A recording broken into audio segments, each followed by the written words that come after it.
কখনো কোনো মানুষকে হেয় করে ডাকবেন না।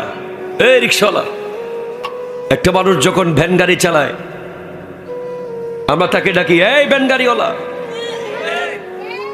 একটা মানুষ যখন ট্রাক চালায় এই ট্রাকওয়ালা। না, পৃথিবীর কোনো মানুষ ব্যক্তিত্বহীন হয়ে জন্মায় না। প্রত্যেকের আত্মমর্যাদা আছে। সে যদি রিক্সা চালায় বুঝতে হবে হয়তো সে ছোটবেলায় বাবা হারিয়েছে,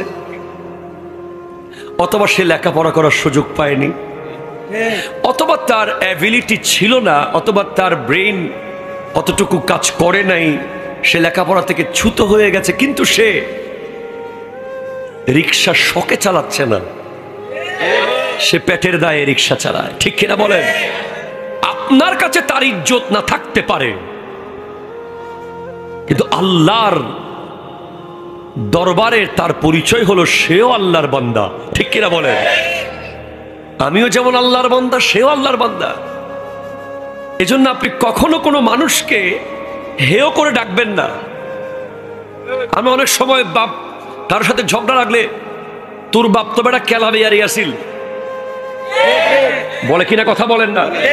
তোর বাপ তো বেগুন ব্যাপারী ছিল, তোর বাপ তো শুটকি ব্যাপারী ছিল, এরকম বলে বলে তার বাবাকে নিয়ে ইনসাল্ট করে কথা বলি।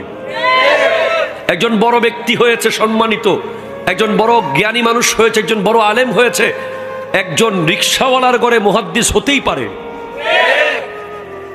একজন শুটকি ব্যাপারীর ঘরে মুফাসসির হতেই পারে। আল্লাহ কখন কাকে কি বানায়, ঠিক কিনা বলেন? কিন্তু আপনি কখনো তার অতীত, তার বাবার প্রফেশন নিয়ে, তার পারিবারিক স্ট্যাটাসকে টেনে তাকে অপমান করবেন না। কারণ কোরআন বলছে, ইয়া আইয়ুহান নাসু ইন্না খালাকনাকুম মিন যাকারিন ওয়া উনসা ওয়া জাআলনাকুম শুউবান ওয়া কাবাইলা লিতাআরাফু ইন্না আকরামাকুম ইনদাল্লাহি আতকাকুম। উনি সাউন্ড চালায়, আমি বক্তা। ইনি ক্যামেরা চালায়, আপনি বক্তা। উনি লাইট লাগাইয়েছে, আপনি সভাপতি। উনি প্যান্ডেল করেছে, আপনি সেক্রেটারি।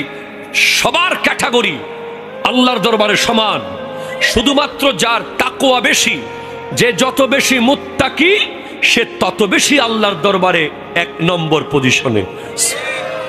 এখানে বাড়ি গাড়ি জমিদারি টাকা পয়সা দিয়ে বিবেচনা হবে না, এখানে বিবেচনা হবে আল্লাহর ভয় দিয়ে।